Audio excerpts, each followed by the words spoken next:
మీ కూతురి వయసు 8 సంవత్సరాల లోపుందా?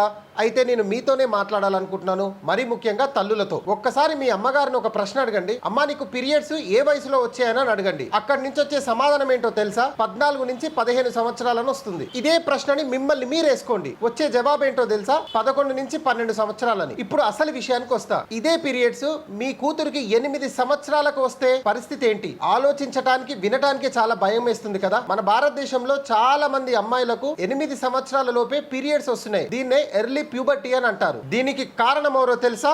మీరే. చాలా బాధగా ఆవేదనగా చెప్పాల్సి వస్తుంది. ఈ వీడియో యూట్యూబ్ లో డిలీట్ అవ్వకముందే ఈ వీడియోని మీరు సేవ్ చేసి 8 సంవత్సరాల లోపున్న ప్రతి ఒక్క తల్లిదండ్రులకు ఈ వీడియోని షేర్ చేయండి. ఆలస్యం చేయకుండా ఆ 3 పెద్ద పొరపాట్లు ఏంటో చెప్తాను, వీడియోని పూర్తిగా చూడండి. మొదటిది, నా దృష్టిలో ఈ రోజుల్లో అన్నిటికంటే పెద్ద సమస్య ఆహార అలవాట్లు. మరీ ముఖ్యంగా జంతువుల నుండి లభించే ఆహారం. అది పాలైనా లేదా మాంసమైనా సరే, జంతువుల నుండి బలవంతంగా ఎక్కువ ప్రొడక్షన్ ఉత్పత్తి రాబట్టడం కోసం వాటికి ఆక్సిటోస్ ఇంజెక్షన్, గ్రోత్ ప్రమోటర్లు మరియు మరెన్నో యాంటీబయాటిక్స్ ఇస్తున్నారు. ఇవన్నీ పాలు మరియు మాంసం ద్వారా నేరుగా ఎవరి శరీరంలోకి వెళ్తున్నాయి? మీ అమాయకపు కూతురి శరీరంలోకి. ఈ బాహ్య రసాయనాలు, కెమికల్స్ ఆమె శరీరంలోని హార్మోన్ సమతుల్యతను, హార్మోన్ బ్యాలెన్స్ ను దెబ్బతీస్తాయి. రెండవ కారణం, మొబైల్ ఫోన్ మరియు సోషల్ మీడియా. మీ కూతురు మొబైల్లో ఏం చేస్తుందో ఎప్పుడైనా గమనించారా? గంటల తడబడి రీల్స్, మేకప్ వీడియోలు, ఫ్యాషన్ కంటెంట్ మరియు వయసుకు తగని విషయాలు చూస్తూ ఉంటే అది వారి ఆలోచనపై ప్రభావం చూపుతుంది. దీనివల్ల చిన్న వయసులోనే పెద్దవాళ్ళ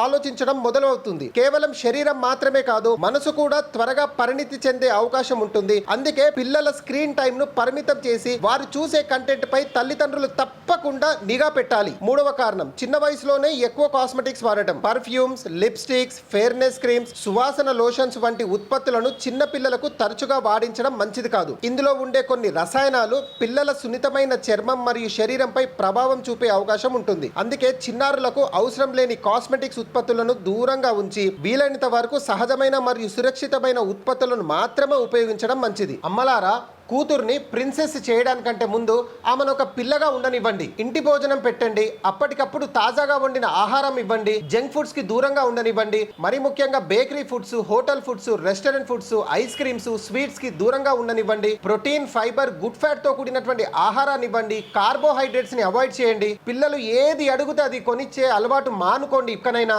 ఒకవేళ 8 సంవత్సరాల కంటే ముందే బ్రెస్ట్ డెవలప్మెంట్, చంకలో వెంట్రుకలు, శరీర వాసనలో వేగంగా మార్పులు మరియు వేగంగా హైట్ పెరగడం వంటి లక్షణాలు కనిపిస్తే దీనిని అస్సలు నిర్లక్ష్యం చేయకండి. మీ సమీపంలోని ఎండి ఆయుర్వేద వైద్యుని లేదా పీడియాట్రిషియన్ ని సంప్రదించండి. ఈ వీడియోని నా తల్లులందరికీ షేర్ చేయండి, ఎవరి కూతురు అయితే ఇంకా చిన్నగా ఉందో. ఎందుకంటే బాల్యం మళ్ళీ తిరిగి రాదు, గుర్తుపెట్టుకోండి.